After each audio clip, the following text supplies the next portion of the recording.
안녕하세요. 주식으로 세상을 여는 주토피아입니다.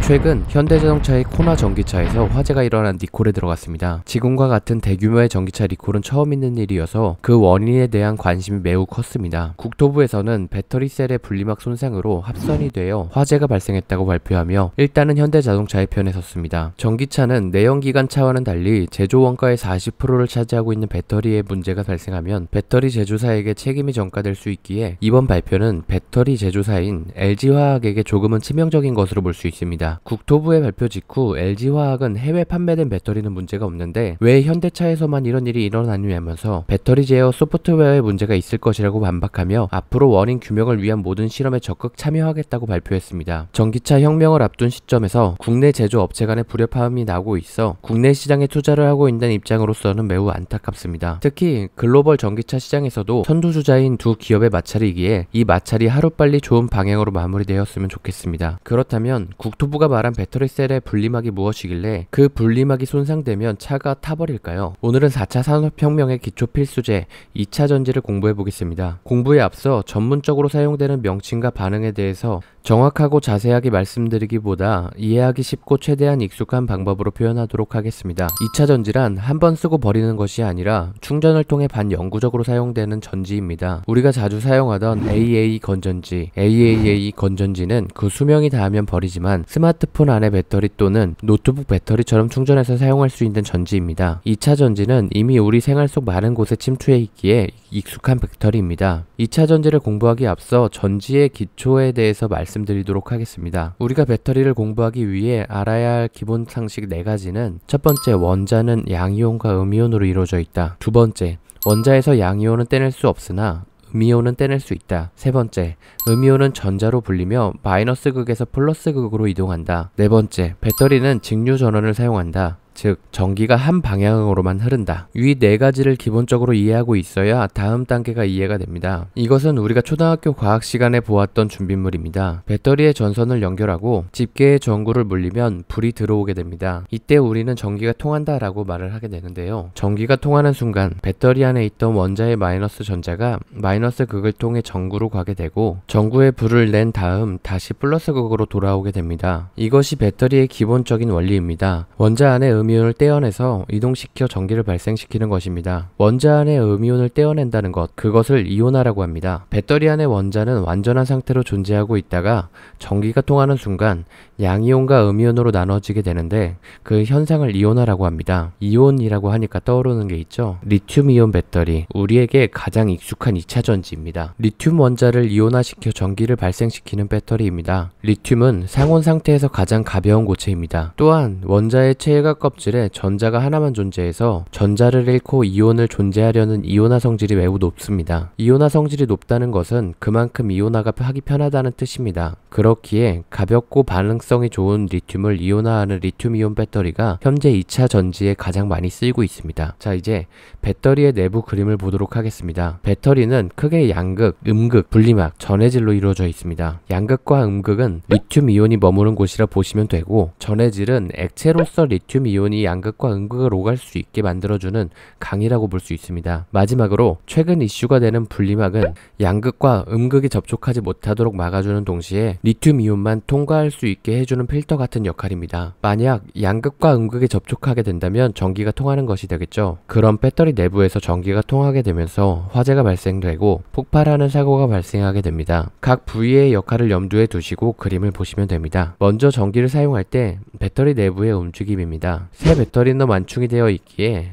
리튬이온이 음극 쪽에 존재하게 됩니다. 음극 쪽에 있던 리튬이온의 전기가 통하면 음이온이 내놓게 되고 그 음이온은 앞서 보여드린 건전지가 전구를 밝히듯이 음극을 통해 전자기기로 향하게 됩니다. 그리고 다시 양극을 통해 배터리로 돌아오게 되는데 음이온을 잃은 리튬 양이온은 다시 자신의 음이온을 찾아 양극으로 이동하게 됩니다. 그렇게 양극에서 둘은 다시 만나 리튬이온이 됩니다. 다음은 충전입니다. 여기서 기억하셔야 할 건 처음 말씀드린 4가지 기본 상식 중 두 번째 말씀드렸던 음이온은 마이너스 극에서 플러스 극으로 흐른다입니다. 마이너스 극은 음극, 플러스 극은 양극입니다. 배터리가 완전 방전되었을 경우 음극 쪽에서 리튬 이온이 남지 않게 됩니다. 그럼 양극에 있는 리튬 이온을 다시 음극 쪽으로 옮겨 주어야 하는데 이때 충전기를 꽂아 전기 자극을 줍니다. 그럼 인위적인 자극으로 음이온이 플러스 극에서 마이너스 극으로 이동합니다. 즉 리튬 이온을 양극과 음극으로 움직이게 만드는 것이 충전과 방전의 원리입니다. 이렇게 리튬이 왔다 갔다 하면서 전기를 만들어내고 있습니다. 배터리를 구성하는 4대 소재는 앞서 말씀드린 대로 양극재, 음극재, 분리막, 전해액입니다. 이제 이 4대 소재에 대해 하나하나 이야기해 보도록 하겠습니다. 배터리 용량을 늘리기 위해 가장 중요한 부분이 바로 양극재입니다. 양극재 소재에 따라 배터리의 이름이 정해질 만큼 성능에 관여하는 부분이 많은데 최근 많이 사용되는 양극재는 LCO 리튬 산화 코발트, NCM 니켈 코발트 망간, NCA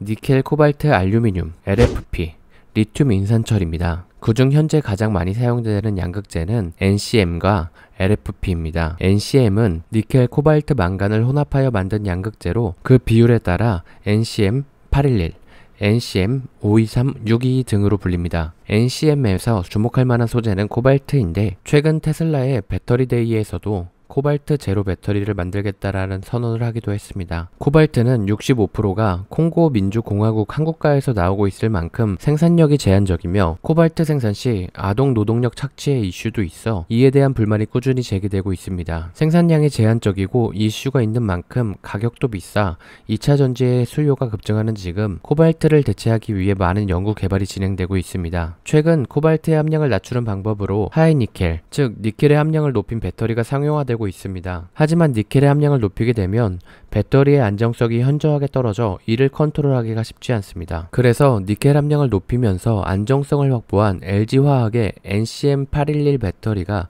테슬라에 납품되며 상용화되어 그 기술력을 인정받았습니다. 이어서 삼성 SDI는 니켈 88%, SK이노베이션은 니켈 90% 배터리를 개발 및 상용화해 나가며 기술력을 뽐내고 있습니다. 이렇게 세 가지 소재를 가지고 만드는 배터리를 3원계 배터리라고 하며 우리나라의 대표 기업들은 이 3원계 배터리에서 두각을 나타내고 있습니다. 그렇다면 중국의 CATL은 어떻게 세계 점유율 1, 2위를 왔다 갔다 할 수 있을까요? CATL은 LFP 리튬 인산철 배터리를 주력으로 삼고 있습니다. LFP 배터리는 NCM 계열 배터리보다 안정성이 매우 뛰어납니다. 하지만 무게가 많이 나가 많은 용량을 요구하는 전기차에서 조금은 불리한 위치였습니다. 그렇지만 테슬라는 저가형 모델에 LFP 배터리를 투입하며 주행거리에서 조금 손해를 보더라도 가격 메리트를 주는 방법을 택하며 중국 시장을 열었습니다. 이에 LFP 배터리도 연구 개발을 통해 최근에는 주행거리를 조금씩 늘리며 저렴한 전기차의 실수요를 맞춰주고 있는 상황입니다. 다음에는 음극재입니다. 음극재는 현재 흑연이 대세를 이루고 있습니다. 양극재의 니켈이 아무리 많은 용량의 리튬 이온을 보내더라도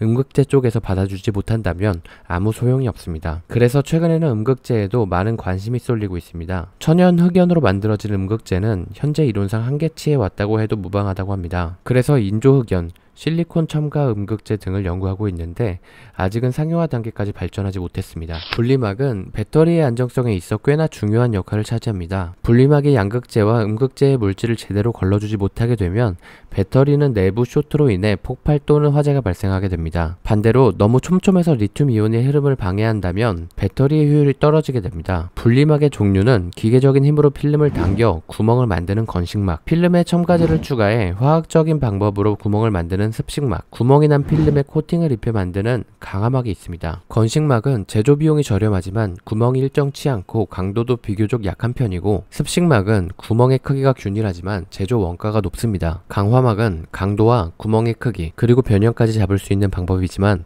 원가가 높습니다. 마지막으로 전해질입니다. 전해질은 리튬 이온이 빠르게 이동할 수 있도록 배터리 내부에 채워진 소재로서 현재는 액체 전해질이 주를 이루고 있습니다. 전해질은 에너지 밀도, 수명, 안정성에 영향을 미치고 배터리의 성능을 좌우할 수 있는 주요 소재입니다. 과거 갤럭시 노트 7의 폭발 화재 등의 원인으로 전해액이 지목되었을 만큼 중요한 소재입니다. 전해액은 전해질염, 첨가제, 유기용매로 이루어져 있습니다. 전해질염은 이동통로 역할, 첨가제는 수명과 안정성을 위해 소량 첨가되는 물질, 유기용매는 전해질염을 부드럽게 만들어주는 역할로 사용되고 있습니다. 이렇게 복잡하면서 간단한 2차 전지는 4차 산업혁명의 기본 벽돌로서 사용되고 있는데 그 사용처를 보면 크게 IT, 모바일, 전기차, 에너지 저장, 분야에서 그 역할이 크게 부각되고 있습니다. 이 세 분야는 미래 산업에서 가장 중요한 분야입니다. 신재생 에너지로 만들어진 전기를 저장하는 ESS, 저장된 전기를 이용하여 이동하는 전기차, 그리고 이를 통제하는 IT와 그 디바이스 모바일까지 배터리가 안 들어가는 곳이 없으며 배터리의 역할이 너무 커졌습니다. 배터리의 효율은 점점 높아지고 효율을 높이기 위한 연구와 개발은 꾸준히 진행될 것입니다. 급격하게 변하고 있는 시점에서 각 산업의 기본적인 원리의 특성을 공부해 둔다면 변화에 조금 더 능동적으로 대처할 수 있을 것입니다. 오늘 준비한 이야기는 여기까지고요. 오늘도 저희 이야기 들어주셔서 감사드립니다.